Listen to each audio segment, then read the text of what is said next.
बिस्मिल्लाहिर्रहमानिर्रहीम अस्सलामुअलैकुम। Welcome to my YouTube channel. कैसे हैं आप सब? उम्मीद करती हूँ आप सब खैरियत से होंगे। आज हम बनाएंगे भिंडी फ्राई रेसिपी, भिंडी मसाले की रेसिपी भी आप इसको बोल सकते हैं।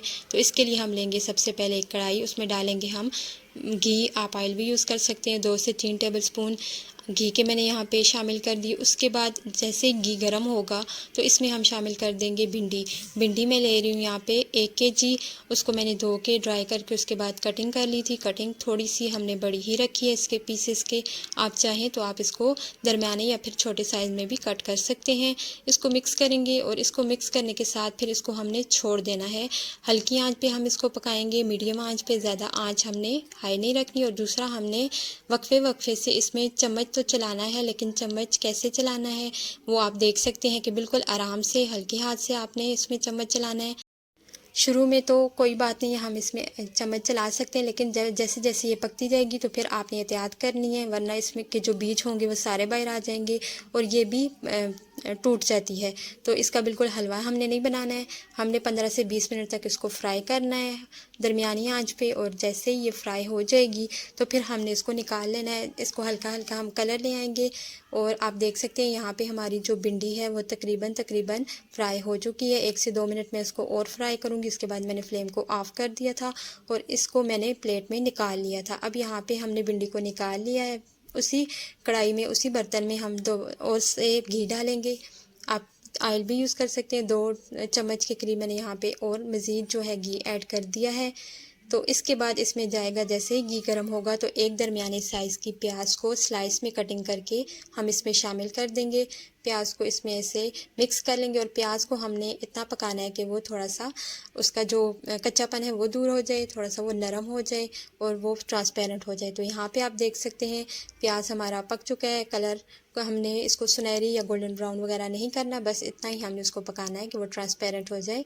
उसके बाद इसमें शामिल कर दिए मैंने टमाटर। 2 से 3 अदद दरमियाने साइज़ के टमाटर कट करके वो हमने ऐड कर दिए। अब टमाटर जो है अपने ही पानी में हम पहले यहाँ पे पकाएंगे, बाद में हमें पानी की ज़रूरत पड़ेगी तो हम और एक्स्ट्रा डालेंगे। तो यहाँ पे थोड़ी देर कवर करने के बाद दोबारा हम इसको हटा लेंगे और इनको मिक्स कर लेंगे। अब यहाँ पे जाएंगे इसमें मसाले। मसालों में शामिल करूँगी मैं नमक, हरी मिर्चें, सुर्ख मिर्चें, मिक्स मसाला। और इनकी तादाद जो है आप साइड पे देख सकते हैं कि कितनी मैंने ऐड की हैं। उसके बाद इसमें मैं डालूँगी धनिया पाउडर। कुटा हुआ धनिया, थोड़ा मोटा मोटा कुटा हुआ, वो हमने शामिल कर दिया। उसके बाद इनको मिक्स करेंगे मसाले में, ताकि ये अच्छे से मसाले में मिक्स हो जाएं। अब यहाँ पे थोड़ा सा पानी में शामिल करूँगी, क्योंकि जो प्याज टमाटर है वो अच्छे से गलना चाहिए। तो यहाँ पे थोड़ा सा पानी शामिल करके इसको मैं थोड़ी देर के लिए छोड़ दूँगी कवर करके, ताकि मसाला हमारा थोड़ा बारीक हो जाए।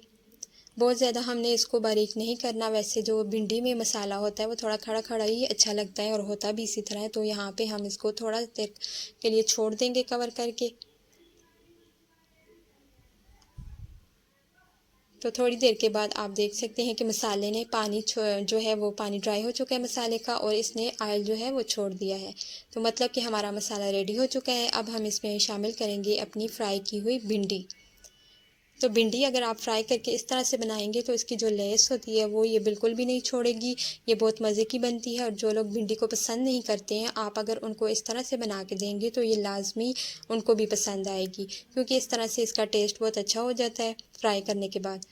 तो यहाँ पे हम भिंडी को मसाले के साथ मिक्स करेंगे। यहाँ पे भी मिक्सिंग करने में आपने एहतियात करनी है, ज़्यादा ओवर मिक्स आपने नहीं करना इसको। तो मिक्स करने के बाद बिल्कुल लो फ्लेम पे हम इसको छोड़ेंगे, ताकि ये जो मसाला है और जो भिंडी है वो आपस में यकजान हो जाए। मतलब कि मसाला जो है भिंडी के अंदर तक समा जाए और उसकी जो टेस्ट है वो भिंडी के अंदर चला जाए। तो तकरीबन मैंने इसको 15 से 20 मिनट तक फ्राई कर लिया। बिल्कुल हल्की आंच पे हमने इसको पकाया। ऑयल आप देख सकते हैं बाहर आ चुका है और ये जो भिंडी है हमारी वो ज़बरदस्त सी रेडी हो चुकी है। तो आपको मेरी आज की ये रेसिपी कैसी लगी मुझे फ़ीडबैक ज़रूर दीजिएगा। रेसिपी अच्छी लगी हो तो इसको लाइक और शेयर ज़रूर कर दीजिएगा, और चैनल पे न्यू है तो मेरे चैनल को भी सब्सक्राइब कर दीजिएगा। वीडियो देखने के लिए बहुत बहुत शुक्रिया। Thanks for watching.